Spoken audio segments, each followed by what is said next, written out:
রাইতে হইয়া রয়েছি 10-12 জন করে গেছে, কইছে যদি আমাদের লোকের ভোট না দেয় এগরে বাড়ি ঘর আগুন দিয়ে ফিরে দিব।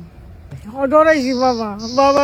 বলে আপনাকে ভয় ভীতি দেখাচ্ছে কোন দলের লোকজন এসে রাত্রে থাকতে দেবে না, কি বিষয় বলেন তো? না মনে করেন যে কইছি যে আমরা শান্তি হলে থাকা আর হ্যাঁ তাই বলছেন? আপনার তো বক্তব্য তো এরকম নাই। আপনারা তো বলছেন আপনি আগুন টন বাসায় পড়ে দেবে ভোট না দিলে, তাই বলছেন।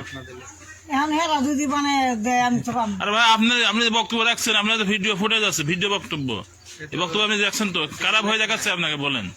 না কেউ দেখায় নাই, আমি ভুলে টুলে বাসাল বাইরে কইছি আমি মাছ কোন দলের লোক ভোট দেওয়ার জন্য চাপাচাপি ভয় ভীতি দেখাচ্ছে? না না না স্যার জানি। আসলে বাঙালি গুজব ছড়ানোর ওস্তাদ।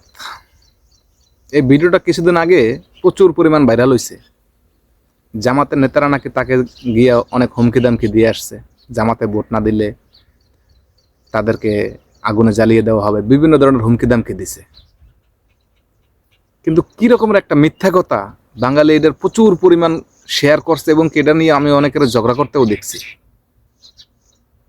আসলে বাঙালি মনে হয় ভালো হবে না কোনোদিন, কারণ মিথ্যা একটা কথা নিয়ে, গুজব একটা কথা নিয়ে, এটা নিয়ে মানুষ ঝগড়া মারামারি কাটাকাটি তর্কাতর্কি অনেক কিছুই করছে। আসলে মানুষ কি চায়, বাঙালি কি চায়, যারা এইসব জিনিসগুলো ছড়ায় তারা কি চায়?